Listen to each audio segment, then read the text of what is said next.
નરેશ પટેલ અને જયેશ રાદડિયા એક મંચ ઉપર જોવા મળ્યા છે। સરદાર પટેલ કર્મચારી મંડળના કાર્યક્રમમાં બંને દિગ્ગજો સાથે જોવા મળ્યા। ભૂતકાળમાં બંને નેતાઓ વચ્ચે શાબ્દિક પ્રહારો થયા હતા। નાફેડ ચૂંટણી બાદ મતભેદની ચર્ચાઓ શરૂ થઈ હતી। એક મંચે હાજરીથી રાજકીય વર્તુળમાં ચર્ચાએ જોર પકડ્યું છે।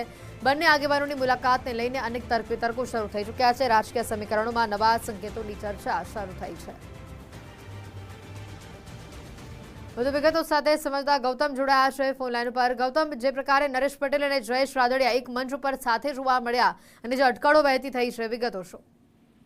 જી ચોક્કસ, ખોડલધામના ચેરમેન નરેશ પટેલ અને સહકારી આગેવાન અને પૂર્વ મંત્રી જયેશ રાદડિયા છે તે એક મંચ પર જોવા મળ્યા હોય પ્રકારના દ્રશ્યો સામે આવ્યા છે। જે શ્રી સરદાર પટેલ કર્મચારી મંડળ છે તેના એક કાર્યક્રમની અંદર આ બંને દિગ્ગજો છે તે એક મંચ પર જોવા મળ્યા હતા। જોકે મહત્વની વાત છે કે છેલ્લા ઘણા સમયથી આ બંને નેતાઓ વચ્ચે જે મતભેદ છે તે ખુલીને સામે આવ્યા હતા। શાબ્દિક પ્રહારો જાહેર મંચ પરથી નેતાઓ દ્વારા કરવામાં આવતા હતા અને હવે જે બંને નેતાઓ છે તે એક સાથે જોવા મળતા અનેક રાજકીય ચર્ચાઓ છે તે પણ શરૂ થઈ ચૂકી છે।